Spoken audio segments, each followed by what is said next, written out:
What's up, y'all? I'm Will here with Schedulefly, and this is the Restaurant Owners Uncorked podcast, one of the highest rated hospitality podcasts in the world, brought to you by us at Schedulefly.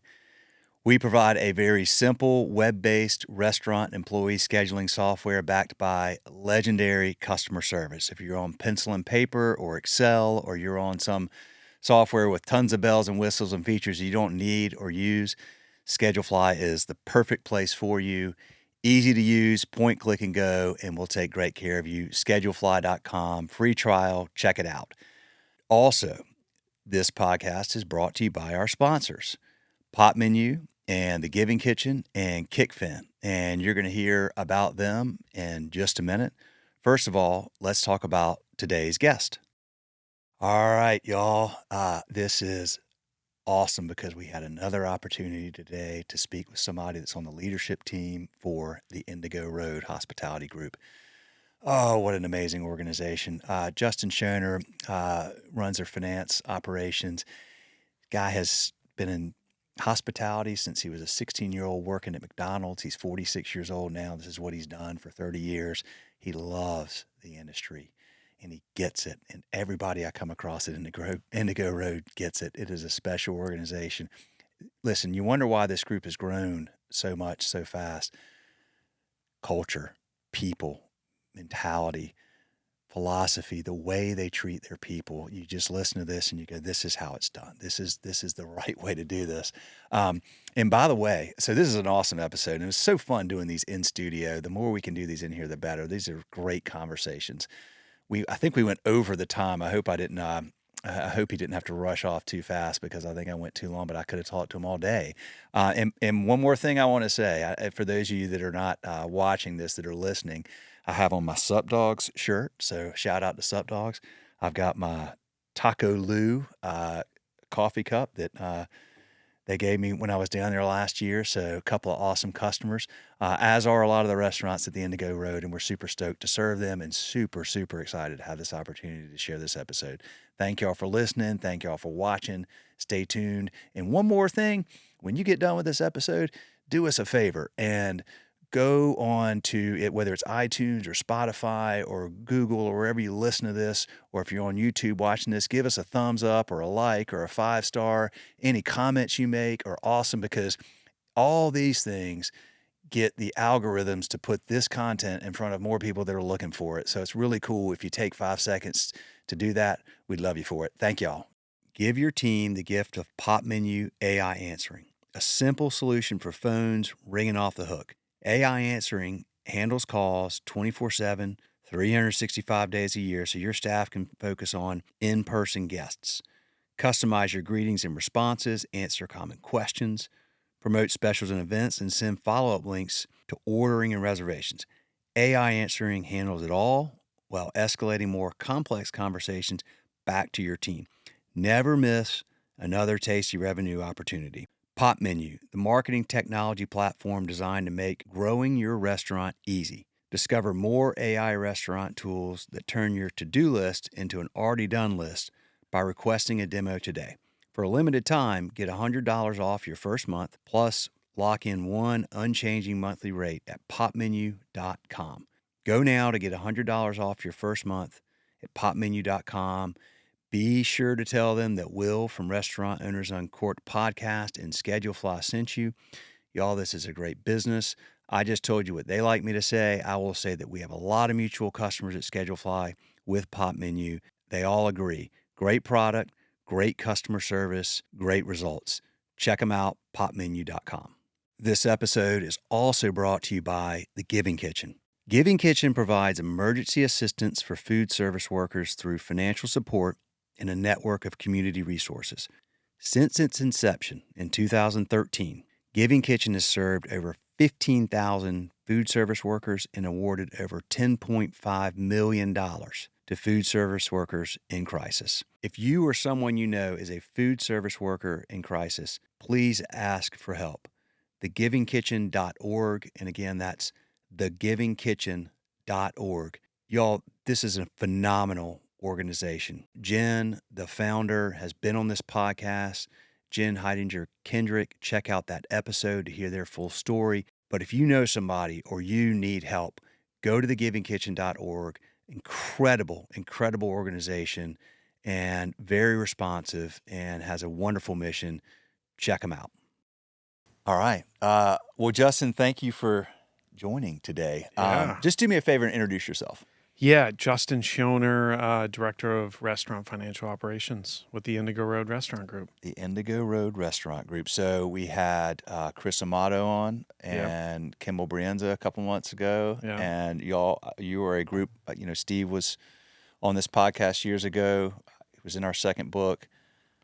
I feel so fortunate to have a connection with y'all. You've got an amazing, amazing organization. Indigo Road you've gone from, as you were talking, I think when Steve was on here 8 or 9 years ago, 7 or 8 or whatever locations, and now you're at 2 30, hotels, a bunch on the way, and 30 restaurants. Yeah. Oh man. And how many are opening this year? We've got 8 things opening this year between hotels and restaurants. We've got 8 things that are opening. It's going to be busy. So many things I want to ask you about. Okay, well, let's start with this. I always ask people, the first thing I always ask is how and why did you get into hospitality initially? Yeah, this is what I've done my entire life. When I was 16, I started at McDonald's. 16. And where did you grow up? I grew up in Madison, Wisconsin. Okay. Oh. And University of Wisconsin, right? Yeah, and then cool I moved to Florida when I was 12. Okay. So I went from extreme cold to extreme heat. Yeah. And then I was at McDonald's for 3 years. Then I was a dishwasher at Outback Steakhouse, a busser at Outback Steakhouse. Got into serving there. And then went and started serving at a high-end steakhouse in Orlando. Got into a manager and training program. It kind of just all went from there. Came with the Indigo Road in 2016. 2016. Where were you just prior to that? I was with a restaurant group where I became a manager, and then I was with an independent restaurant group in Orlando for about 10 years. Okay. And grew with them. And then my family and I, we knew we wanted to get out of Florida because it was so hot and getting so crowded. Right. And so we, somebody that we knew Steve, and I started to research the Indigo Road, and I, really looked at the website a lot and did a little bit of research, and I was like, this is a place I know I can learn from. It's different, and it seems to be a very high quality. So I reached out. I actually had applied for the GM position at Oku Sushi in Atlanta, and then ended up in Charlotte, where we ended up, doing 4 restaurants there, and just kind of went from there. So it's been pretty awesome. You've been on both extremes, from McDonald's to, some good high end, just freaking badass restaurants, man. And everything in between. Well, okay, so you're 16. You worked at McDonald's for 3 years. What was that? Was there a point where you said, I like the action, I like the activity, I like the hustle, or was it just early on, just I got to make money, so I need a job, so I'm just doing this? Was there a point where you realized, like at McDonald's, where you said, this is kind of cool, actually?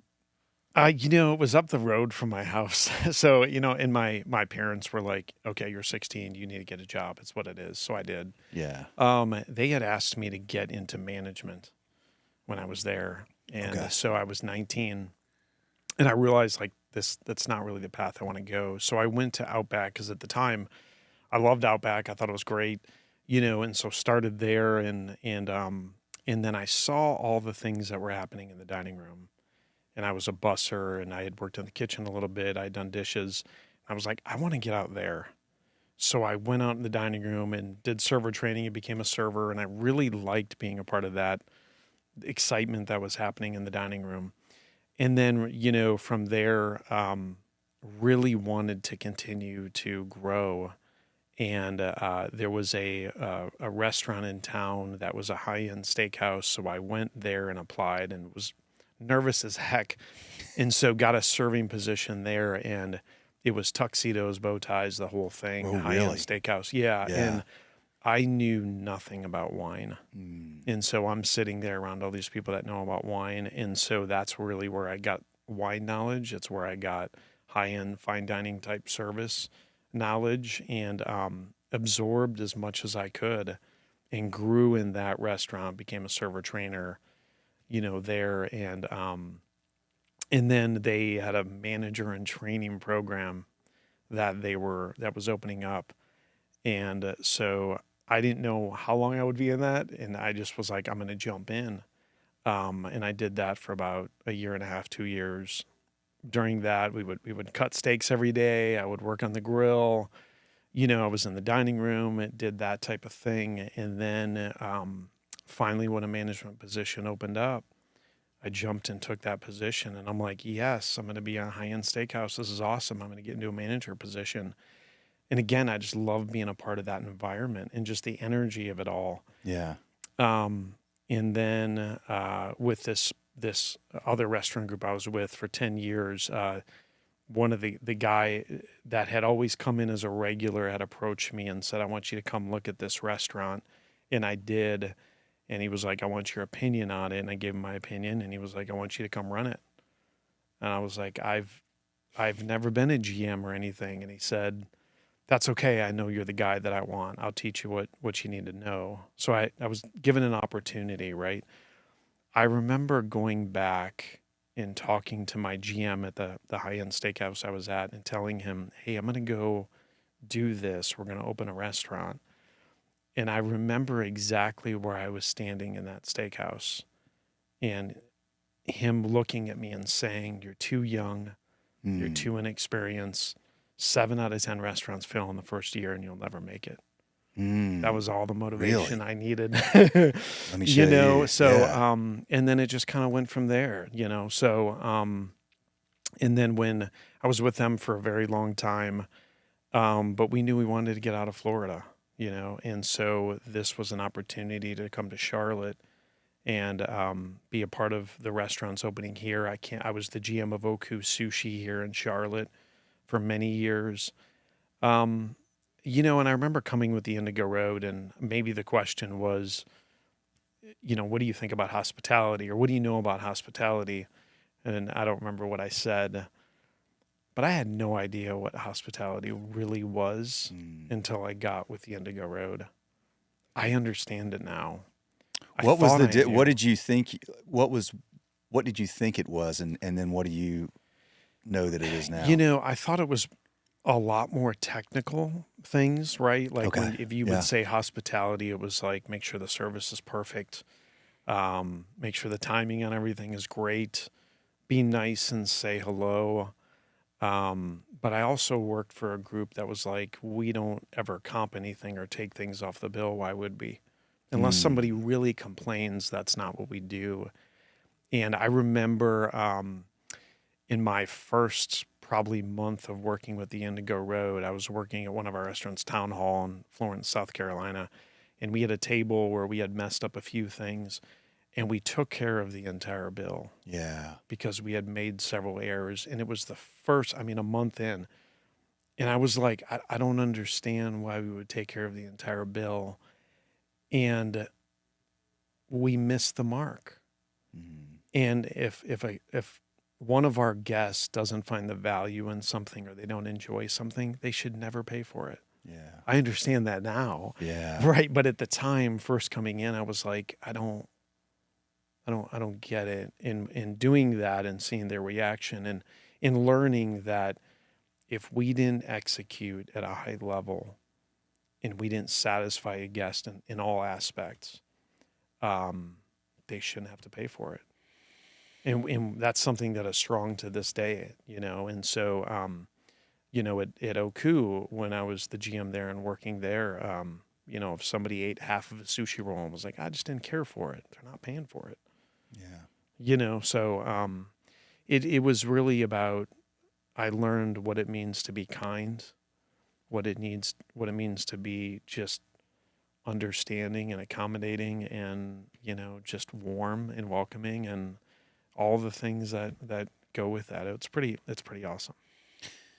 I know this is part of your culture, and I know Chris and I talked about this, the Maya Angelou quote. People don't remember what you said or did, but they remember how you made them feel. Yeah. Yeah. And you do that, you comp that table where you miss the mark or whatever. That you can measure the cost, the hard dollar cost of what your cost was for that, that meal.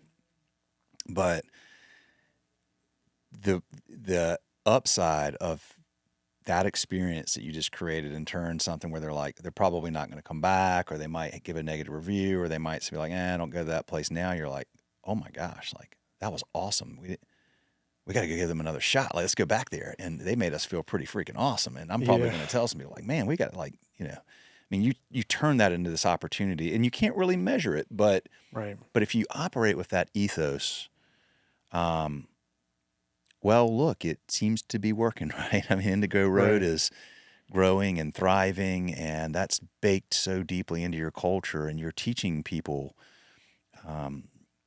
a way of operating a business that is so meaningful to the people that experience that, that they come back and they tell others about it. And here you are, with 30 restaurants and 2 hotels and more opening, and that seems to be working pretty well for y'all. Right. Yeah, and it's just the guest experience that people get when they come in. There's lots of things you need to get. You need to have the lighting right, the ambiance right, the quality of the food's got to be right, all of that.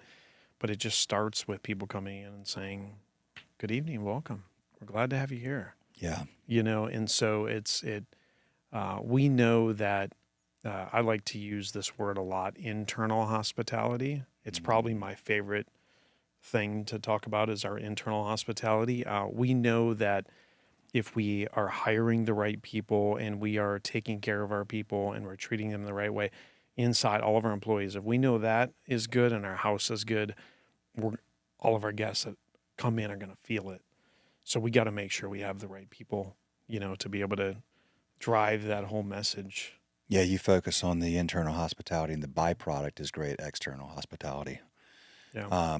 The challenge with that, and you and I were talking a little bit about this, and this is something that everybody I talk to, I mean, this is a big industry issue right now, is it is harder than ever to find good people that you can shape and mold and help understand that and execute on that. Or maybe not good people, but it's certainly harder to find people that have done much of it. You have greener folks coming into the industry. COVID, was what prompted all that.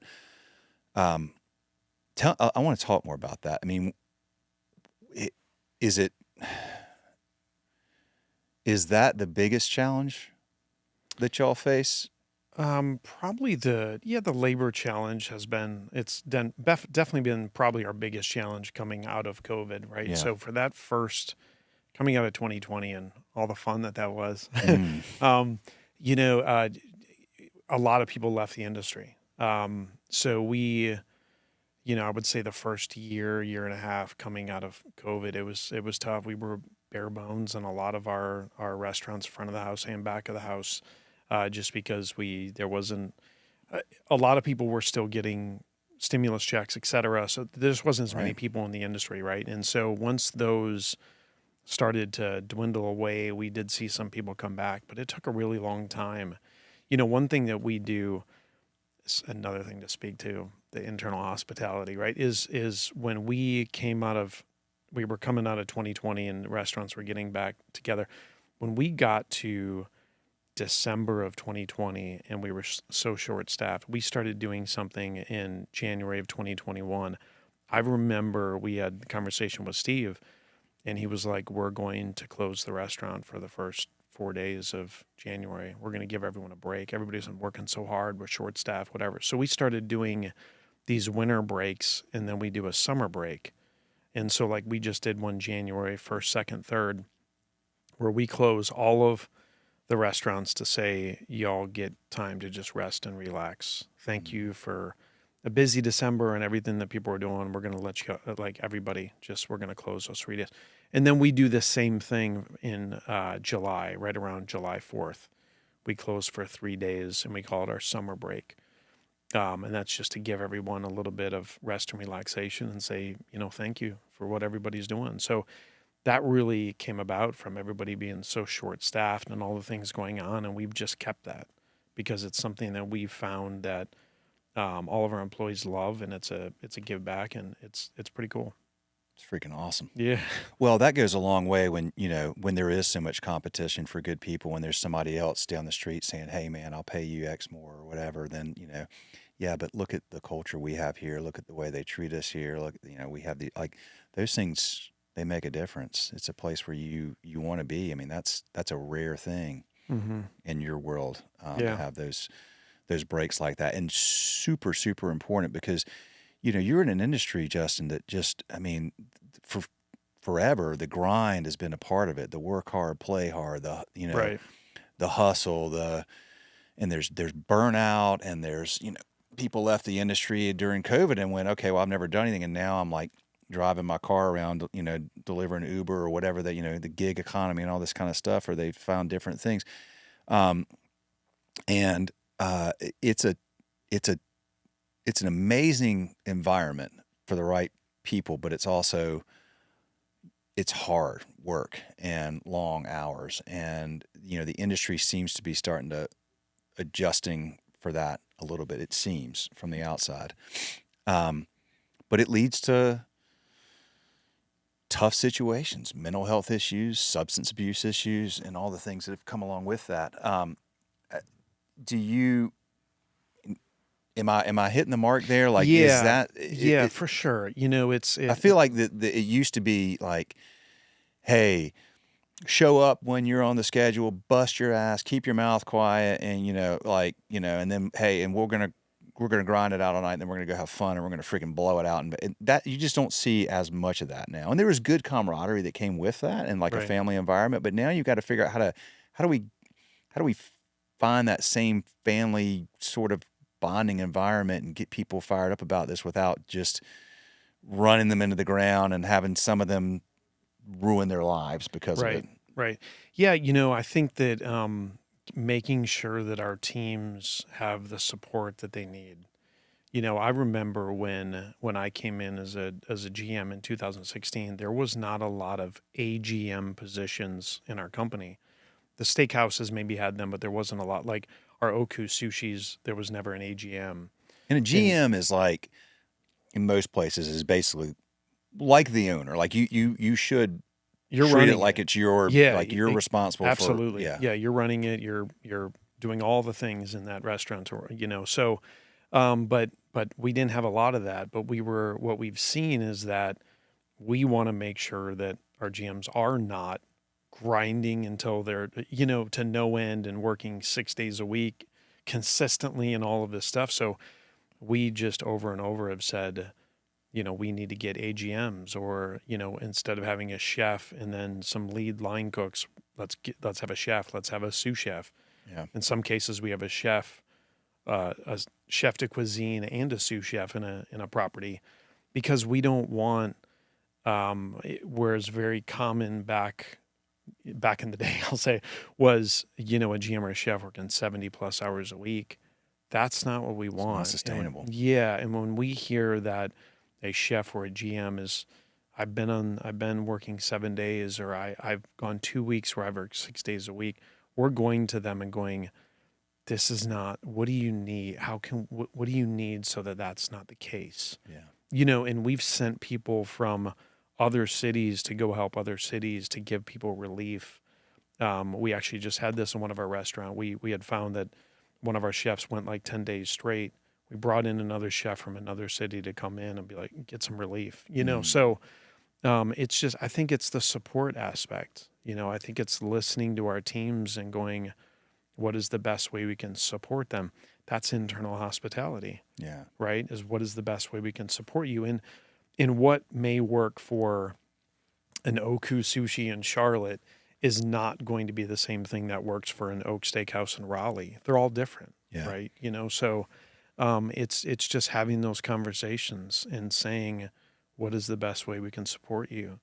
And making sure that you brought up mental health, making sure that we're listening to our teams so that they feel like they're in the best spot. We have a hotline that someone can call to get mental health relief, right? And so in support. That's internal? We do. We have a number that people can call. Ben's Friends, which we've talked about, is an amazing thing, that happens like at Oku Charlotte. This happens every Monday. There's a Ben's Friends meetings, and this happens in all of our cities around where we have restaurants. But there's a lot of different avenues that we can go, hey, we've got support, or what can we do to help? Yeah. And I just don't think that was the case back even prior to COVID as much, right? It's just become such a big focus of what can we do to help you? Because if our team is good, we're good. And our guests are going to be good. But we got to make sure our team's good. Yeah. So it's and that's why we have these extra positions that maybe we didn't have before. Well, everybody wants to feel like you care about them. People want to feel validated. People want to feel like they matter and they're important. I mean, that's not always what you might get. Like, my daughter was a hostess at a restaurant here in town this summer, and I wanted that experience. I've always said I want all my kids to work in an independent restaurant because, first, I think that the skills you learn in working in a restaurant are so transferable. Because if you can deal with all that happens in a restaurant, customers, your teammates, all the things that can go awry, and you learn there's a lot of skills, some soft skills, and all these things that are really valuable no matter what you do. So I wanted her to leverage that opportunity to learn some things. But in that situation, I don't want to say it would, but I didn't feel like she got that back. Got it. Yeah. Right? Like there was no. It was just, here's when you're supposed to be here and here's what you need to do. That's unfortunate because I feel like this industry has this opportunity you could get a lot of young people that come in that start. I mean, everybody that comes on this podcast, 95% started when they were 14 or 16 or whatever. Yeah. So you have this opportunity to mold and shape these young, malleable minds and spirits and souls of these kids that that could turn into somebody that, like you, just spends their career here and does magical, wonderful things and takes great care. I mean, it's what we need. The guests will support restaurants if they go and people make them feel good. That's that you'll always go back for more of that. But when it's like you come in, it's like, hey, how are you? We got to wait.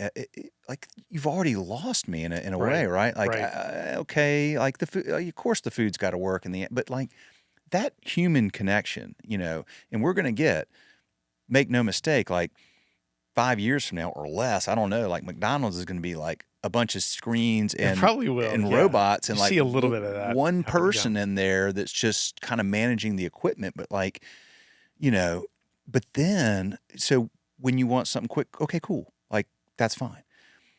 But we're not, you and I and everybody in this studio today and everybody, if you're a human being, you want human to human connection. And I feel like the more one end of the industry moves to that, it's the opportunity for organizations like y'all to provide this magical, personable experience when I want to take my family out because we're tired of cooking and we have something to celebrate or something to mourn, or we just want to go out. Like, where are we going to go? We're going to go somewhere that we know they're just going to make us feel good about being there with a smile so I was telling my daughter, I was like, look, here's what I want you to do. Like, every single person that comes in, look them in the eye, smile, and just say, man, thank y'all for coming in tonight. And then when they're leaving, thank y'all so much for your business. We appreciate it. I mean, just that eye contact and a smile is like my point is the bar is so freaking low these days that if you just execute on these basic things that, you and I are about the same age, like we kind of grew up like that's what you do and it's like kind of lost. But if you do that, people are like, whoa, like that's freaking awesome. And she would do that. She'd be like, yeah, that was amazing. Like I was telling these people thanks and they were almost stopped, and that's like a lost art in some ways. So if you can figure out a way to get people on your team and get them bought into that, then, it works wonders. Yeah.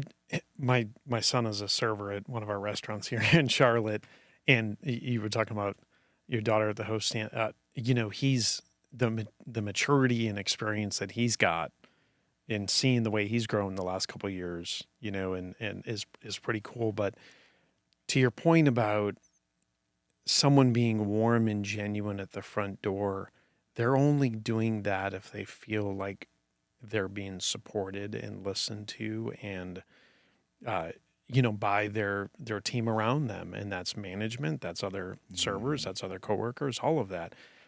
When you were talking, it reminds me of this summer I was working in one of our restaurants here, and I remember doing this interview for this server that was applying at our restaurant, and she was talking about the place where she currently worked and why she was leaving. When I said, "Why are you leaving your current job?"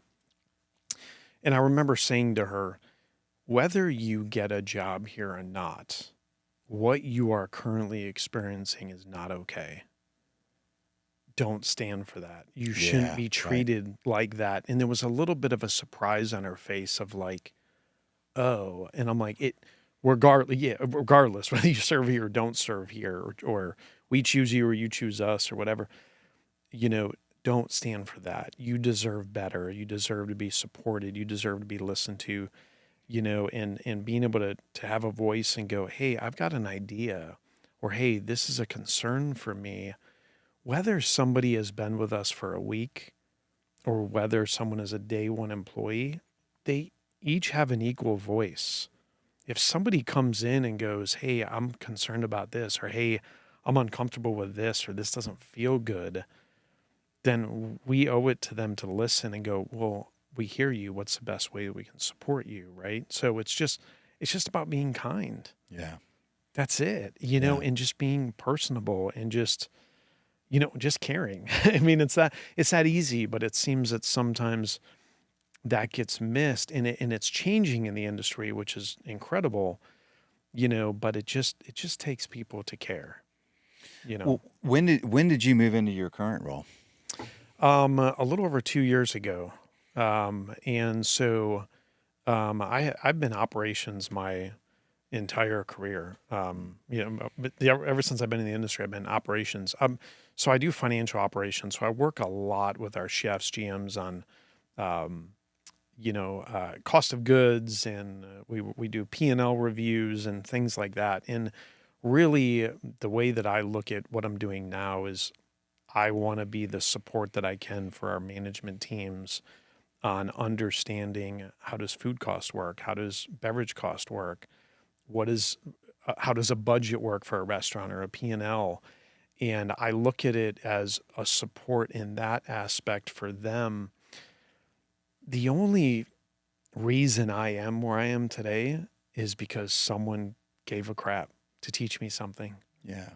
When I went to that first steakhouse, someone cared enough to teach me about wine when I was a young server and I knew nothing. When I got into management, somebody was like, hey, this is what this is, right? And so it was opportunities, and it was grabbing those opportunities and going, I'm going to learn as much as I can.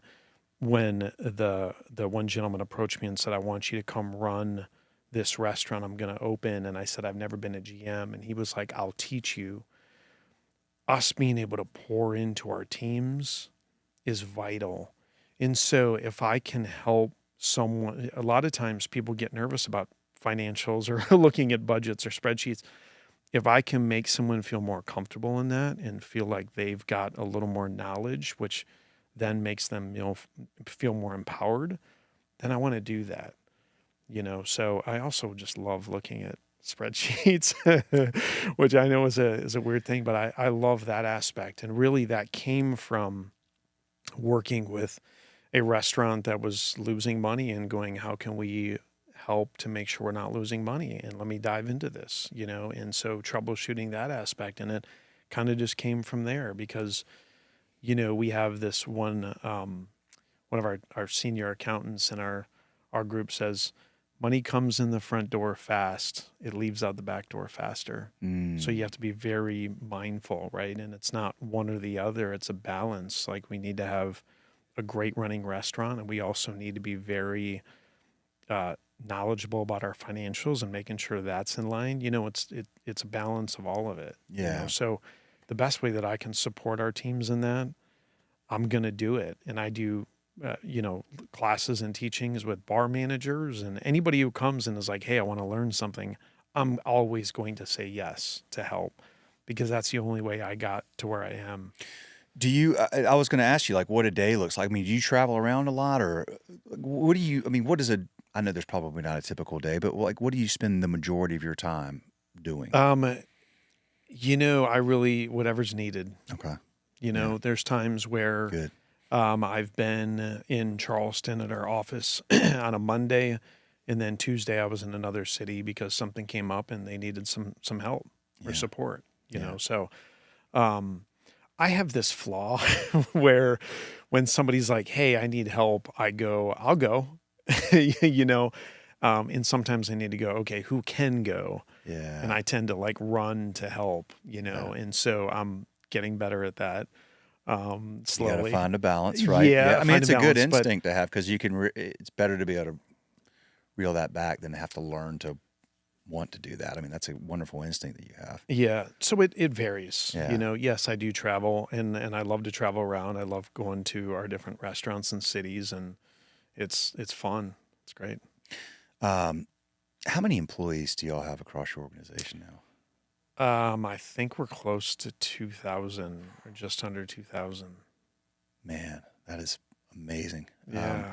And you've got 30 restaurants and 2 hotels, but then like Flatiron's opening a few months. Yeah. You got the Georgetown in Georgetown open soon. Yeah.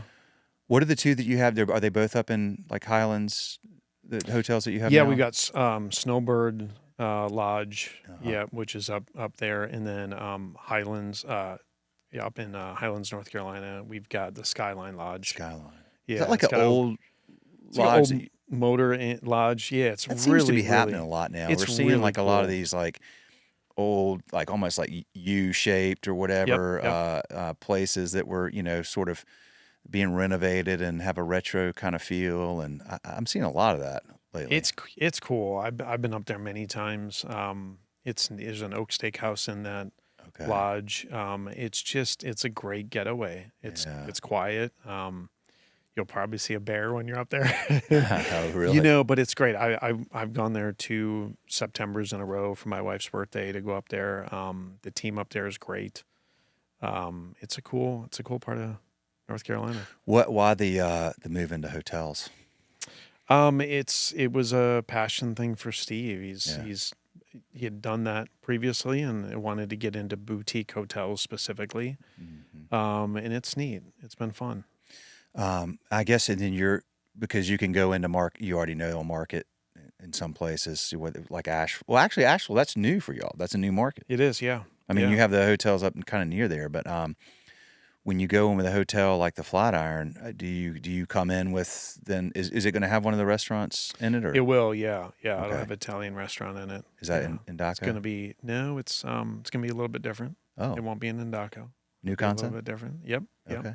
It's going to be great, though. We have a chef and a CDC that we've had on for well over 6 months now, who are 2 great guys that are going to run that. And then we have a culinary director for our Italian concepts, who is incredible and very detailed and focused on quality. And he's pretty awesome. So we feel really great about that.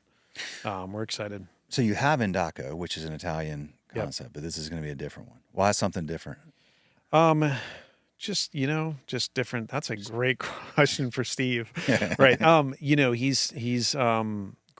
has amazing vision, and he can see things, and it's like even looking at some of our places we've gone into, like Oku Charlotte, where there wasn't a lot there, and now everything is built up around it.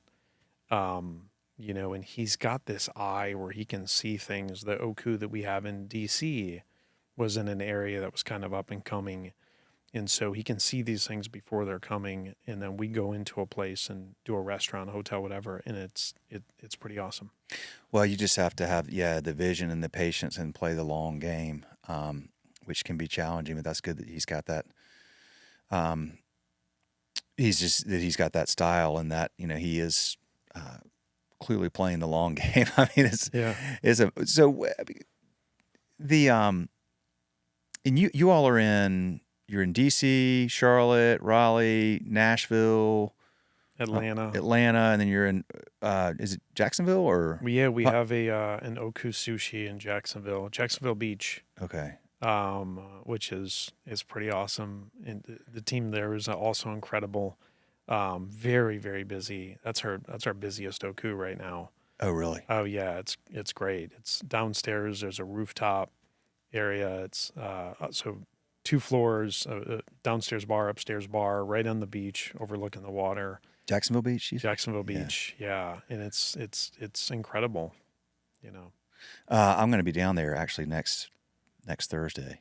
I'm gonna have to go check it out. Need to check it out. Yeah, we're making a trip down to buddy of mine. We go down every year to this. A friend who lives in Orlando has this hunting cabin down south of Orlando, and we hunt wild feral pigs. It's like they're like a nuisance species, and so they need people out there.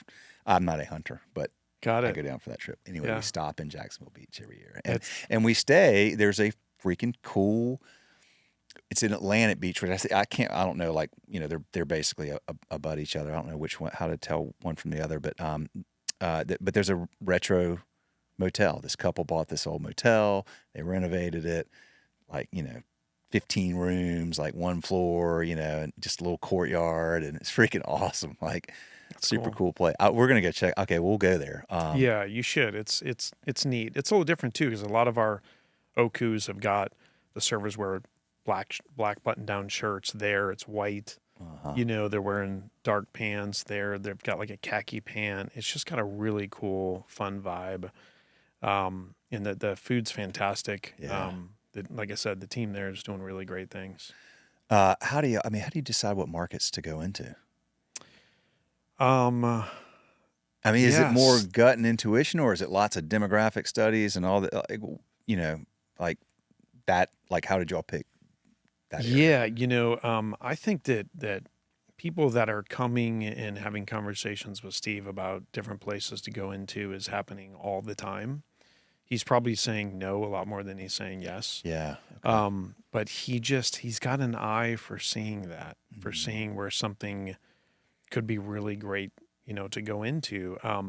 The Raleigh market, where we have an Oak and an Oku, is in the warehouse district, and it's an area that's under construction and developing, and we were early to that market, and revenue and sales were a little bit lower to begin with, and then COVID happened, and then it was really low for a minute, and that market now is very strong and is completely taken off, and around that whole area is developing, and I think right across the street is about a 20-story high-rise that's going up now, and we were early there, and Steve just has a way of picking these things, of knowing this is a good spot to go in. Do you typically lease or buy your properties, or both? Mostly lease. Mostly lease. Yeah. So you get in before an area gets, on ahead of the curve, get a really good lease, negotiate a long-term good lease. I mean, obviously y'all have a lot of negotiation power now with your brand. Yeah. Okay. Very cool. It's cool. It's cool things happening, and it's presented a lot of opportunities for people to grow as well. I talked about developing people and supporting people, and I think that has to be my favorite thing, is watching someone grow. We have a gentleman in our company named Zach. He started at Oku Charlotte as a food expediter. Okay. And then became a server, and then got, and then went and served at another restaurant, and then got into managing and running a restaurant. He's now our director of outdoor experiences. That's the way that he's grown. And it's so cool to see someone grow and advance in the company and grow from within. It's a neat thing, because like I said, the only way I've gotten anywhere is because somebody said, I'm going to teach you something. And I had the desire to learn and to grow. So it's pretty neat. And as we do this and as we expand, it allows so much more opportunity. You had Chris Amato on. Mm-hmm. Chris Amato was a GM. Now he's the director of culture. Yep. And he's killing it. Yeah. And he does an amazing job, right? So all of these things, as we've grown, sometimes people can go, okay, whoa, you have 30 restaurants. Y'all are getting big, but it's creating so many opportunities for people to continue to move up in their career in things that they love and they're great at. And Zach, who was our director of outdoor experiences, he loves that. He loves being in the mountains. He loves rafting, like, and taking people on hiking, trails and things like that. So it's really cool to see as we grow the opportunities it opens up for people. All right, y'all. It is time for a little mid-episode break. We're going to talk about Kickfin. Thousands of restaurants, bars, and breweries use Kickfin to tip out their employees instantly. No cash required. With Kickfin, tips go directly to your employees' bank of choice the second their shift ends. It's a really simple solution to a really big problem because if you're still paying out credit card tips in cash, it's costing you. Time-consuming bank runs and cash counting take managers away from work that matters. Cash is hard to track, which leads to accounting headaches, and it creates the perfect opportunity for theft, human error, and compliance issues. Bottom line, there's never been an instant secure way to pay out tips until Kickfin.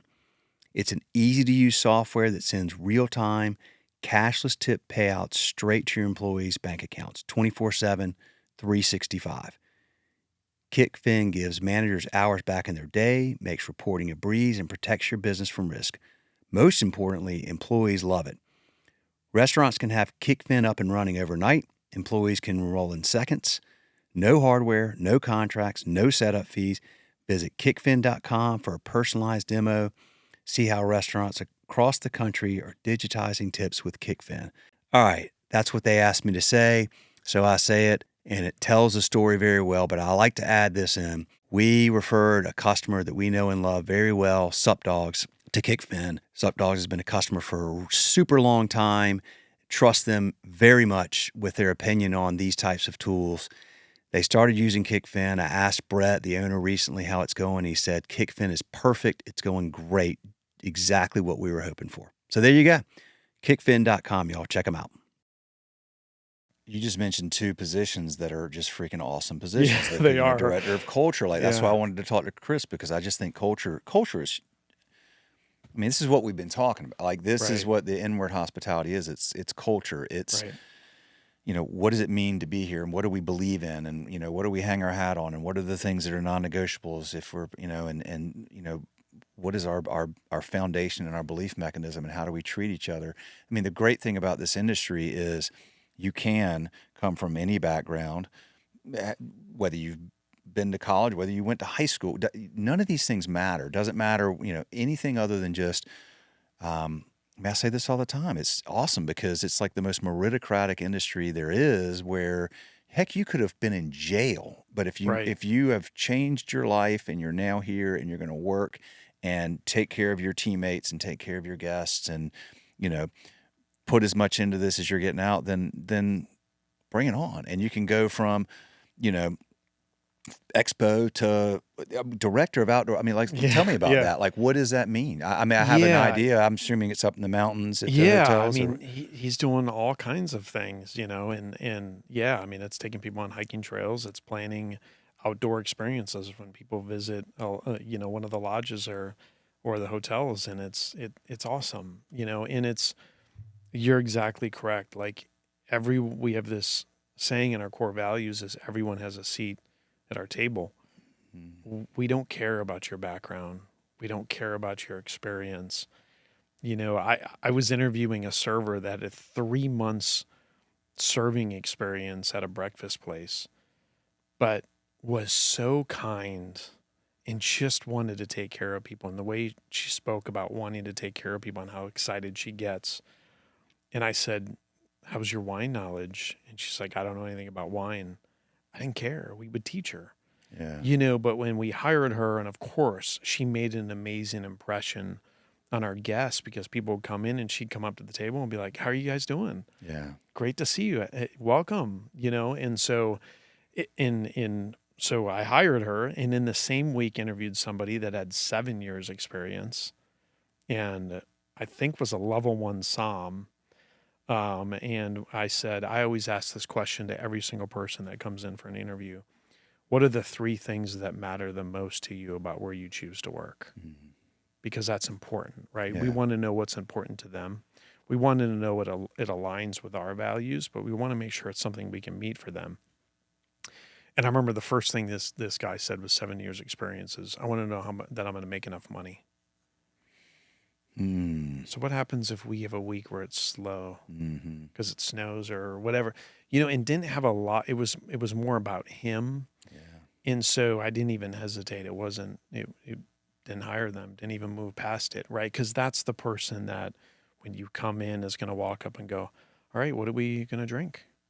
Versus someone that comes in and sits down and the server or the host at the front door that says, hey, welcome. We're glad to have you in. Yeah. And you get that warmth right off the bat when you come into a restaurant or you sit down. That's what we're looking for. Well, when you're inwardly focused or, like that, and the idea is like, I want to make the most money. The ironic thing is that guy's not going to make the most money is the person who money's the byproduct of being selfless and focused on others. Then you become valuable and then you wind up commanding good money. And it just comes. It's just like, it just comes. Yeah. Yeah. It's, I was a young man. Like it took me a while to figure that out. So I try to impart that on my kids now. Like I had to learn that lesson the hard way. You get your ego aside, like make people want to pay you more, not, demand more. Right. And so when you flip that switch, it can make a big difference. Well, I think the director of outdoor experiences is so cool. I mean, I'm sitting here thinking like, okay, I know Georgetown. My mom grew up there, and I got to think of somewhere like that. Like somebody goes to the George and like all the cool things that, you for your guests that you all could do, experiences to fly fishing and, all the cool stuff you could get on there. What an awesome, you have a director of outdoor experiences, it's pretty, dude. Like how many, Indigo Road is just freaking, dude, what an amazing group, man. It's pretty cool. And I think a big part of that is by us connecting with our teams and finding out what is their goal. Yeah. What is their passion? Right. What do they really excel in? Yes. Well, this is somebody that always goes snowboarding and all the things, and all of the things. And, we'll go and live in a tent on the side of a mountain for a while. And we're like, man, this is a guy that's passionate about this role. This is something that we need. Putting them in this role, they're going to thrive and excel in it. Mm-hmm. Right. And so if we try to put somebody in a different role just because we want it, they're probably not going to be successful in it. Right. Yeah, so it's finding out what are people really excited about and what would work for them. Right. And so that requires us listening to our teams. Well, I mean, it's just having conversations. It's what it's what makes you come alive. Like, what are the things that make you come alive? That's what we want. I talk to my kids about that. Like, just go find, like, whatever makes you come alive, go pursue that. Because you'll do it with vigor and with intention and with passion, and you'll be good at it because you love what you do. I mean, I tell them, like, I get up every day. I know a lot of people, they're like, well, that's my job and that's what I do and it's what I have to do. Like, I love what I do. I feel so fortunate because I wake up every day. I'm like, it's like I get paid to do a project, or like it's something I would do on my own, Right. And that's what you want. You're doing it. I mean, you get excited about spreadsheets. I do. I don't, but I tell you what, like you want somebody that in that role that does, and that's an awesome thing. And so you found your way into something that you really enjoy. And Chris Amato is clearly, cares a lot about culture and does a wonderful job with that. So these positions that y'all are creating and putting people in there that, would probably do it for free if money didn't matter, right? Then that's kind of what you want. Yeah. Yeah. And this is looking at my career. This is the best job I've ever had. Yeah. And I think the thing that makes me most proud is the integrity of the company and, the internal hospitality and, as big as we get, it's still about stopping and listening. And we look at a particular restaurant that may be going through challenges and we're all looking that direction and going, okay, so what can we do to help? What do we need to do to put something in place? Do we need to add a position? Do we, and it's just, I love it. Yeah. I'm proud. That's awesome. Yeah. Well, it's good to be proud of the team you work for. And look, there's lots of those, types of groups in this industry, and there's groups where, their employees may not say that. It looks good on the outside, but on the inside, there's a lot of stuff going on that, it's a tough industry to get everything really dialed in and right and grow. And not many people could do what y'all have done, particularly at the pace that y'all have done it. So it's a huge, I have a lot of respect and admiration for Steve and your team to continue to be able to grow and continue to be able to have people that say, I'm proud of what I'm a part of. Yeah. Yeah. And it's, when I think about things that frustrate us, I would say that really the only thing that really will get me frustrated or mad, I guess, is when I hear that our leaders that we have put into a position are not being great to our people, right? When we get a host or a server or somebody or a line cook that reaches out to us and talks about how they might be treated by somebody that we hired, and it's like, that's not what they deserve or what we should get, right? So we want to make sure we're putting people into the position to be great leaders. And sometimes we miss, but we try to, correct that as quick as we can, because that culture and those core values that we have, that's the foundation, and it has to be right. Yeah. Yeah. What do you, how many kids do you have? I have 2 kids. How old are they? 20 and 17. 20. Okay. You got a 20-year-old, huh? In college? He is. He goes to UNCC here. And he's the one that works? He's the one that is a server at Indigo Charlotte here. Okay. My daughter was a host at Indigo Charlotte for a little bit in Oku. Yeah. And she does dance and her schedule was so busy that I was like, you need to not be you're doing too much, So I did not coerce them to go into the restaurant business. They actually started helping out during COVID when, everything was shut down, and they came in and started helping, and they were like, I want to be a part of this. Yeah. So I did not coerce them. Hey, well, so do you think, your son's going to college, he's getting a degree, but then he's doing it, do you think is it something he's expressed interest in continuing with? Or he's going to college. This may be surprising, but he's going to college for finance. Good for him. I did not tell him to do that when he was talking about going to college. I think he originally was like, I'm really into history. And I was like, okay. And then some other time he was like, I'm majoring in finance. Yeah. And I was like, okay. Him and I had 0 conversations about that. And he was like, I get really excited about it. And he took a statistics class and he was like, I love that class. And I was like, I wonder where he gets it from. So it's in his DNA. Yeah. So, and my daughter's looking at colleges now to figure out where does she want to go. And she may go to UNCC. She just got accepted to College of Charleston. So maybe that's an option. So she applied at Chapel Hill as well. She's waiting on that to see if she gets in. So she's in that deciding factor right now. Yeah. So, yeah. Good options. Yeah. Yeah. What do you do for fun? Hang out with my family. Yeah. Good. Yeah. Try to get quality time with them. Yeah. Because one thing that I've done and through my career is I haven't been super intentional with my time. Mm-hmm. And someone earlier we were talking to mentioned about being intentional. And I love that word about being intentional.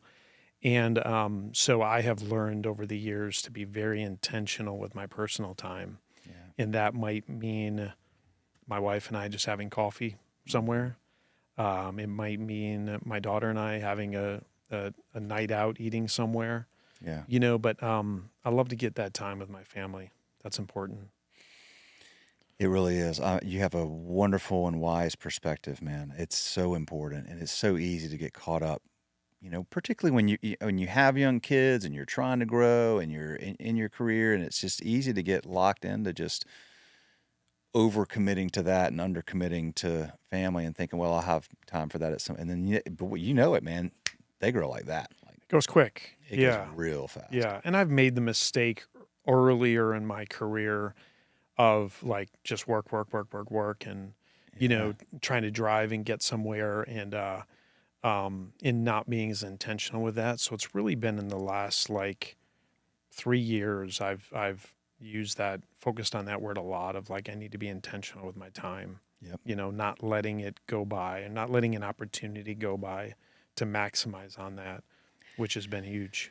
It's smart and it's good, and it's good to be very thoughtful and intentional about finding that right balance between, because if you ever, look, it's just what happens. It's not just the restaurant industry. It's a lot, you overcommit at work and you burn out, and then you don't have, you don't have what your family needs. I've gotten really intentional over the last 10 or 12 years on, just, I heard you, I was going to ask you about this because I know you were talking to Robbie about the whole 30 thing. Whole 30, like I've gotten really intentional about exercise and what I eat, just your like sleep, food, exercise, like these things that are the foundation upon which if you have a good, strong foundation with this stuff and you feel good, then you're better when you're with your family and you're better at your job. And, it's just trying to find that it's not easy, but just being intentional about like, I don't want to work myself into the ground where I wake up one day, I'm like, well, I didn't spend enough time with my kids and now they're gone and I'm in bad shape and I feel crappy, but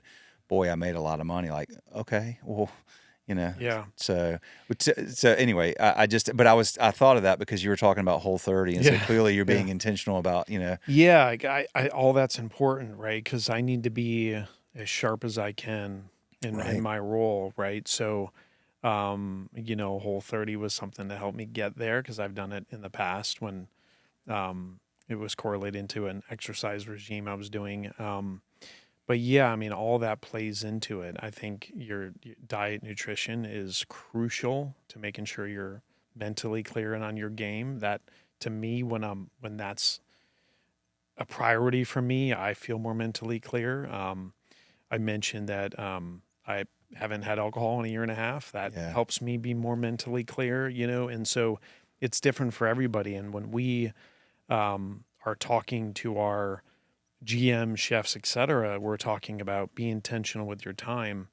What happens sometimes is, let's say a chef is off on a Tuesday, and then the whole time that they're off, they're getting phone calls, texts, different things from employees, vendors, whatever. And we try to really drive the message of try to get all that stuff taken care of. So when you're off, you're really off. Yeah. And if I ever reach out to a chef or a GM for something and they're off, I'm always going to say, you know what, never mind, enjoy your day off. We'll talk tomorrow. Because that time that they're off, they need to rest, relax, refresh, be intentional with that day off so that they can come back 100% for their teams. So it's hard. It's hard enough to do it yourself, right? Because it's a weird thing because if you're at that level and you're a chef, that means you work hard and you care about your work and it matters to you and you don't want to miss texts or calls or whatever. So when you're off, it takes a minute to check out. Like it's hard to do if you have like some people, they need to be pushed, but some people, to work hard. And then some people need to, be pulled to be like, look, like it, like check it. You're probably like that. I'm like that myself. It's very hard for me to stop and just let things, but you need to, it's that whole thing, right? With you get on the plane and what do they say? Like if you got kids, you got to take the oxygen first. Yes. Otherwise, like you're not doing them a service of giving it to them, and then you can't take care of them, and you die. You know what? Like you gotta. It's just this. You got to have that mentality of. It's hard. It's why we talk about being intentional, and I talk about this even out loud to hear myself say it to always make sure I am intentional about. It's an investment to take care of yourself. Mm-hmm.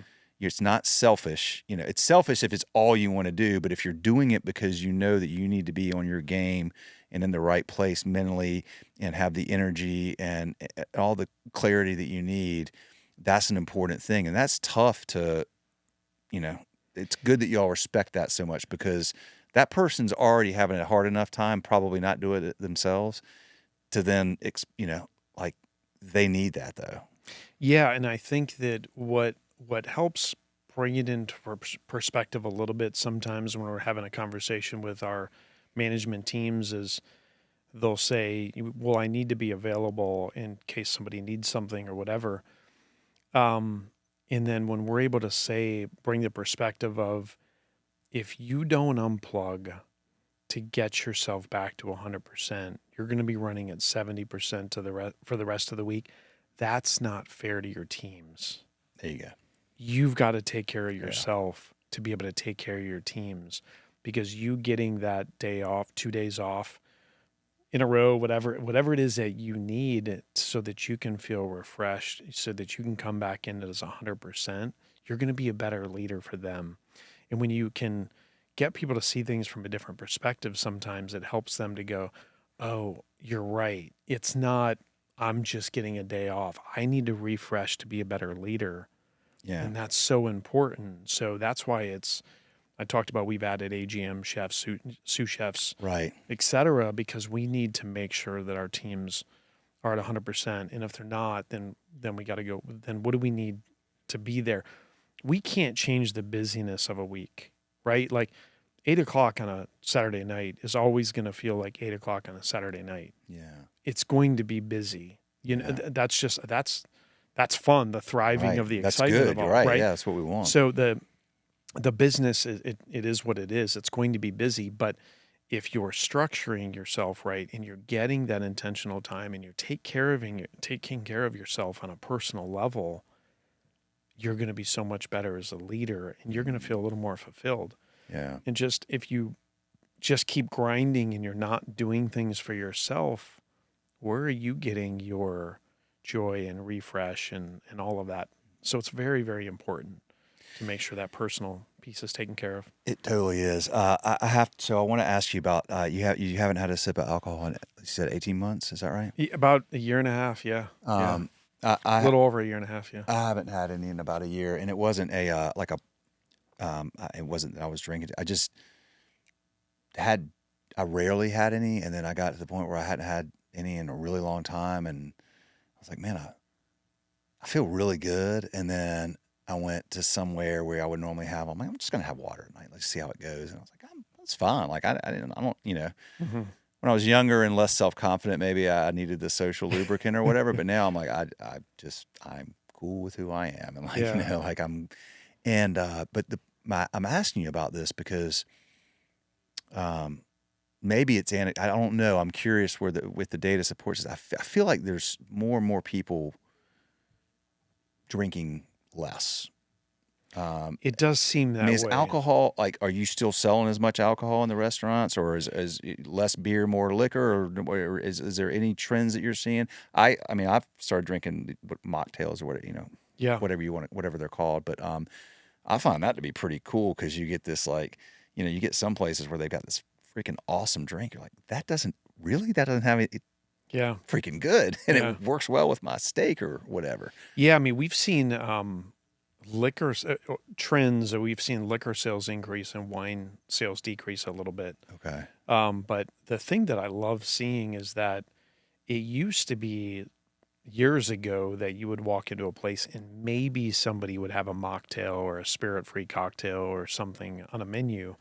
And it seems like almost everywhere you go now, they have a non-alcoholic or a spirit-free version of a craft something that they've done, which is really cool. Yeah. And it's good to see that traction. You've got a lot of companies now coming out with alcohol-free wine and spirit type stuff. But it's cool to see that trend and that push. Really, for me, it was about clarity, but also I'm over 40, and I used to have a beer or a whiskey on the rocks or something, and I was fine. You get after 40, I would have one beer and wake up with a headache, and I'm like, what's happening? Well, I'm over 40, So it was, for me, it was about being just more mentally clear. But I like this trend. I think it's great. and it's just, it's cool to see how things are progressing and advancing. Yeah, it'd be interesting to see where all this goes. But it seems like more people are, to use the word intentional, just more intentional. We just had a conversation, with Robbie's friend. It's like people are thinking about it a little bit more now, and you kind of have to when you get. I mean, I'm 49. If I had it, like I would feel it, and I'd feel it like a whole lot more than and you're like, was the upside of that drink or two last night? Does that outweigh the downside of how I feel right now and how mentally and physically just foggy and, like it takes its toll, and it's like, because we would have a busy day in our restaurants, whatever, and you would get to the end of the day and you're like, I just want to sit down and have a cocktail for that relief. And I found that then I still was not sleeping great or whatever the case may be.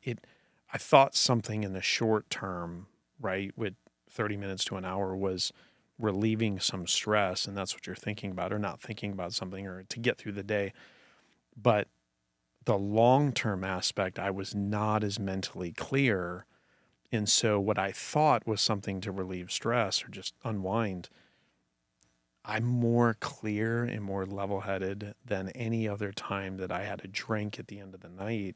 Yeah. And you don't really, and I never realized that until I started doing this. And then I was like, doing the whole 30 and then coming off it. I was like, I'm just going to stay not drinking alcohol because I'm much more clear, so. Well, it's funny you said that, the terminology used, because I always say this, short, good, long, bad, short, bad, long, good. I mean, like it short, yeah, sure, it feels good right now, but Right. there's a long tail of like not feeling good. And then short, bad is like, okay, I'm stressed and I really want that. But if you get through that, then long, you're going to feel a whole lot, it's going to be good. It's the same thing with it's why, like with exercise, it's like, this is going to suck for 30 minutes. Like, right. It's going to be hard, but then I'm going to feel freaking great for the rest of the day. Right. So I'll take that short suck for the long feeling, like the long tail of like feeling good. Like I'll take that every time. But yeah, it's just it's a mentality, but dude, this is awesome. What else should we talk about? I'm trying to think if there's anything else I wanted to ask you about. I'll ask you this. Just talk about Steve Palmer a little bit. I have a lot of admiration for that guy.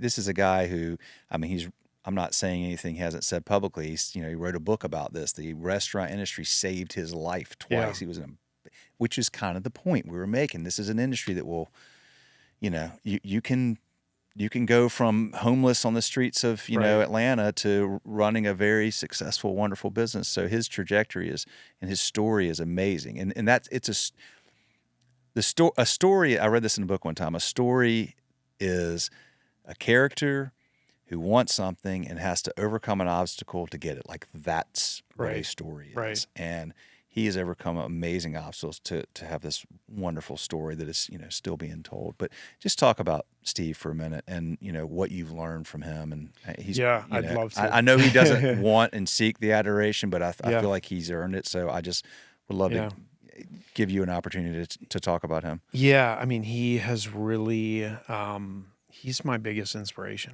Yeah. Like I read different books. I've seen different people and gone to leadership conference and stuff like that. But anytime that he gets up and speaks about something or we're having a conversation about something, I'm listening. He's incredible. Yeah. I know hospitality because of what he has set forth for this company, the way that he speaks, the way that he leads. The thing that I love, I was mentioning earlier about integrity is probably one of my most important things, if not the most important thing. And Steve, what he says in front of people is the same thing he says behind closed doors. Right. He's incredible, and he's always caring about our people. We send these, in one of our restaurants, we had somebody that had a back injury and something happened. I remember a few weeks went by and he was, hey, what happened with that employee that had that injury? Are we good? Have we done something to take care of them? Is there something else we need to do? His level of care and concern for our teams, it's inspirational in the way that he cares about our guest experience coming in. It's incredible, and there's no other motivation behind it other than I just want this to be the best job that people have had for the time that they're here. And I want our guests to have an amazing experience, to come in and go, man, that was warm. It was kind. It was everything. Yeah. And so what I've learned from what it means to really take care of people in whatever aspect that looks like for them, really that's come from Steve. And then the people that have been in leadership around him, Kimball has been a big inspiration for me. Yeah. And just working with him over the years. And so he's under Steve's leadership, right? And so to see the way that he has shown all of us what it really means to take care of people and what hospitality really means has been huge. I'm grateful, to be a part of it, and to really get what all of that means and what it looks like. Love it, man. Well, he is. He's got a great story. I mean, I've been telling stories about people that own and run restaurants for. I mean, this is 2024. For 14 years now, 15 years now was when we first pulled out the mic and started. I mean, literally, like I had a $30 microphone that plugged into a USB port, and I would like call people and hold my speakerphone up to the microphone and record it, and that's where I get this. This is beautiful. I love it. Listen, okay, Steve, when you listen to this, So this studio, this is Everybody Studios here in Charlotte, and you met Robbie. Yeah. He's a friend of mine who runs this, but they're not just podcasts, they're media production. And we've been talking about, like, we really want to start making films. We've done some of that at Schedule Fly. I don't know. Have you ever seen the one we did with Jared down at Indigo? No. Dude, it's on I gotta show that to you. Okay. It's freaking awesome. We did it we were making films like 7 or 8 years ago. Okay. Like these little short films we did. Is Jared still there? Yeah. He was like the bar manager in Indigo in Charleston, I think. Oh, I think I know who you're Jared talking about. Chafin. Yeah. I think he has went on to do something else. So we made this film called The Barkeep, and it was like 2 minutes long. It was him talking about why he loves what he does and all this B-roll of him doing all this stuff. And we did it a long time. Like, there was no way to really distribute it when we did it. We were a little ahead of the curve with, like, we would make these films and they were awesome, but it's like, what do you do with them? And then with all the social media channels and all the way you can distribute content now, we're starting to talk about getting back into, like, making film. Anyway, my goal is that we, through this studio one day, make a film about Steve Palmer's life. I love it. And his story. And I mean, like, that story is so awesome that I think we could make a short film that would be submitted to, film festival. Like, his story is freaking amazing. It is the quintessential story of what is so great, I think, about the hospitality industry. Yep. It is as a, like, kind of meta as, like, how the industry went from that grind it out, substance abuse, people are, dying from overdoses or committing suicide and all this stuff, and how the industry has embraced change. And now you have somebody who went through all that, who hasn't had it, has been sober for many years, but is still building a successful business in an industry that sells wine and alcohol, and that sells alcohol, and that profits from it. But you just found the right balance of, like, being somebody that just is providing wonderful, wonderful experiences through a restaurant, through a hotel, through outdoor activities. It's an amazing, amazing story. And I hope we get to tell it one day. I think somebody needs to make a film about what he's done. I really believe that. Yeah, I would agree. It's been impressive. And he's also, he's so good at listening. When he sits down with someone, or it could be anyone on our teams that maybe comes that has a concern, and just to stop and listen, to hear people out.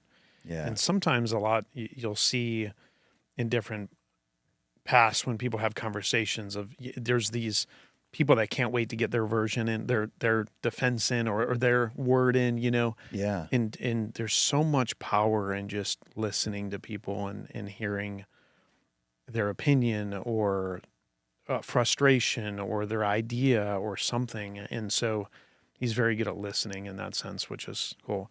I've learned a lot. You have. From him, you know, so, and from the other great people on our team, you Yeah. know, so it's been fun.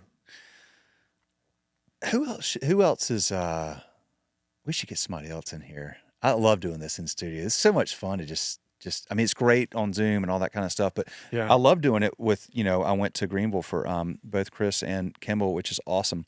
But just hanging out in the studio, mic'd up. One of my challenges has been when I'm doing those, I'm 95% connected, but I'm also like managing the sound and I'm like listening for Sure.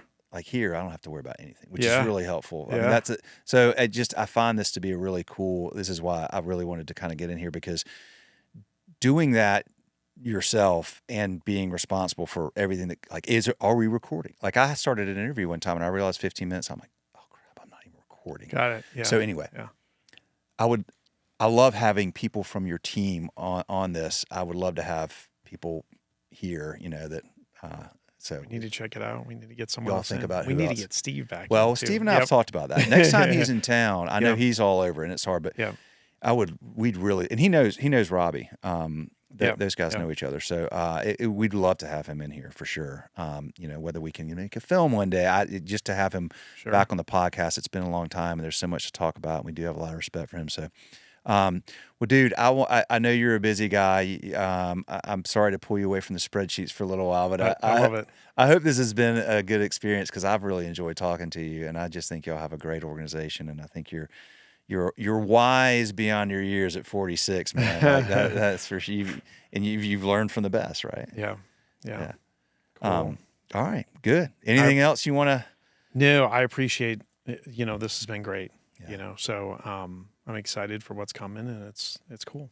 Y'all got a big year ahead. All right. Yeah. Well, I think we'll wrap with that. Thanks, Justin. Thank you. I appreciate it. Yeah, man. All right. That's a wrap. Hey, y'all, before you dial out, just a quick request.